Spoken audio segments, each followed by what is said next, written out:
Hi மக்களே, வீட்லேயே ரொம்ப ஈஸியாக சிம்பிளாக செய்யக்கூடிய ரோட்டு கடை சில்லி சிக்கன் தாங்க நம்ம பார்க்க போகிறோம்.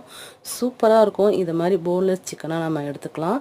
கொஞ்சமாக இஞ்சி பூண்டு பேஸ்ட்டு, ஒரு எலுமிச்சை சாறு, ஒரு பழத்தோட சாறு சேர்த்துக்குங்க. மசாலா பொருட்கள் பார்த்திங்கன்னா இவ்வளோ தாங்க. இது மிளகு ஜீரக பொடி, கொஞ்சம் அரிசி மாவு, கொஞ்சம் மிளகாய் பொடி, உப்பு, சோள மாவு, கொஞ்சம் மஞ்சள் பொடி, கொஞ்சமாக ஃபுட் கலர், கொஞ்சம் தயிர், ஒரு அரை முட்டை சேர்த்துக்கோங்க. அரை வெள்ளைக்கரு மட்டும் சேர்த்துக்கங்க. நான் போட மறந்துட்டேன்.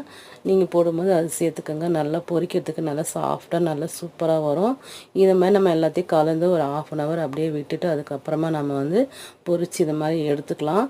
எடுத்துகிட்டு பொரித்து அதே கடாயில் கொஞ்சமாக எண்ணெய் விட்டு ஒரு 2 தக்காளியை நல்லா நைஸாக அரைச்சிட்டு இதில் நம்ம அந்த எண்ணெயோடு சேர்த்து எண்ணெயும் அந்த தக்காளியும் பிரிஞ்சு வர அளவுக்கு நல்லா நம்ம வதக்கணும். அது வதக்கிறதுக்கு முன்னாடி கொஞ்சமாக உப்பு, கொஞ்சமாக சர்க்கரை, ரொம்ப சர்க்கரை போட வேணாம், கொஞ்சமாக போடுங்க. அப்போ அந்த டேஸ்ட் நல்லா சூப்பராக வரும். இதை மாதிரி பொரித்த சிக்கனையும் நம்ம சேர்த்துக்கலாம். வெங்காயத்தை இதை மாதிரி பெருசு பெருசாக நம்ம கட்டமாக கட் பண்ணி தனித்தனியாக பிரித்து எடுத்துக்கலாம். பச்சை மிளகா, சில்லி சிக்கன்ன்றதுனால பச்சை மிளகாய் தூக்கலாம் தான் இன்னும் நல்லாயிருக்கும். உங்களுக்கு குடமிளகா வேணும்னாலும் இது கூட கொஞ்சம் குடமிளகாவும் ஆட் பண்ணிக்கலாம். நல்லா சூப்பராக வரும்.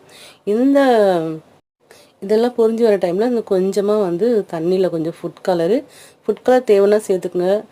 கொஞ்சமாக சோள மாவு, இதெல்லாம் நம்ம சேர்த்து அந்த மசாலா அந்த சிக்கனோடு நம்ம அதோட சேர்த்து ஊற்றும் போது நல்லா குழன்னு நல்லா சூப்பராக கடையில் நம்ம வாங்குற மாதிரி செம்ம டேஸ்ட்டாக இருக்கும். புளிப்புன்றது தேவைன்னா போட்டுக்கோங்க, இல்லைனா வேணால் ட்ரை பண்ணி பாருங்கள் மக்களே, சூப்பராக இருக்கும்.